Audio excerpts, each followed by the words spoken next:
Gastric peroral endoscopic myotomy for the treatment of refractory gastroparesis, a multicenter international experience. Introduction. Gastroparesis is a chronic, poorly understood, debilitating disorder of the stomach, which is characterized by delayed gastric emptying without evidence of mechanical obstruction. Symptoms include nausea, vomiting, early satiety, and/or epigastric pain, and can significantly affect a patient's quality of life. There has been a reported increase of 150% in prevalence in recent years. The most common causes of gastroparesis include diabetes, medication, viral infection, post-surgical, and idiopathic. Current treatments are limited but include dietary modification and pharmacotherapy agents, such as antiemetics and prokinetics.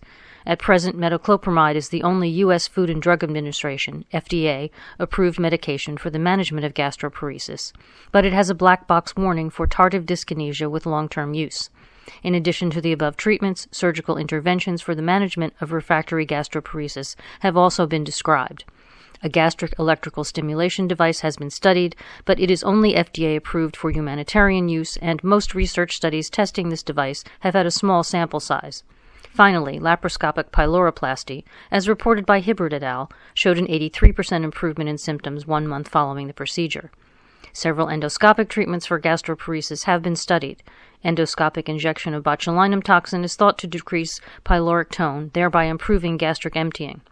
Initially, botulinum toxin injection showed promising results. However, 2 recent randomized controlled trials did not show any benefit when compared with placebo, saline injection. Clark et al. Reported the use of transpyloric stenting for the management of these patients. Case series have described a 75% clinical response in patients who underwent transpyloric stenting. However, this was associated with a high rate of stent migration, limiting its clinical utility. The first gastric peroral endoscopic pyloromyotomy, GPOEM, was performed in 2013 without any adverse events and offered significant improvement in the patient's symptoms after 12 weeks of follow-up.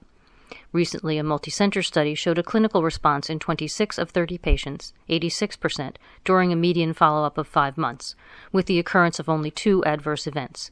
This was confirmed by a recent study from Gonzalez et al., in which the midterm efficacy of GPOEM reached 70% at 6 months. In this study, the authors present an international multicenter case series of our experience with GPOEM in the treatment of refractory gastroparesis. Background. Gastroparesis is a difficult-to-treat motility disorder with a poor response to medical therapy. Gastric peroral endoscopic pyloromyotomy, GPOEM, has been offered as a novel therapy in the treatment of refractory gastroparesis. The authors present a multicenter case series of our experience with GPOEM. Methods. This is an international multicenter case series of patients who underwent GPOEM for the treatment of gastroparesis. The severity of gastroparesis was assessed by delayed gastric emptying scintigraphy, GES, and an elevated gastroparesis cardinal symptoms index, GCSI. Patients then underwent GPOEM using the submucosal tunneling technique. The primary endpoint was improvement in the GCSI score and improvement in gastric emptying on repeat scintigraphy. Secondary endpoints were technical success, complication rate, procedure duration, and length of hospital stay post-procedure. Results. GPOEM was technically successful in all 33 patients. Symptomatic improvement was seen in 28 of 33 patients, 85%, with a decrease in symptom score by GCSI from 3.3 to 0.8 at follow-up, p less than 0.001. The mean procedure duration was 77.6 minutes, range 37 to 255 minutes.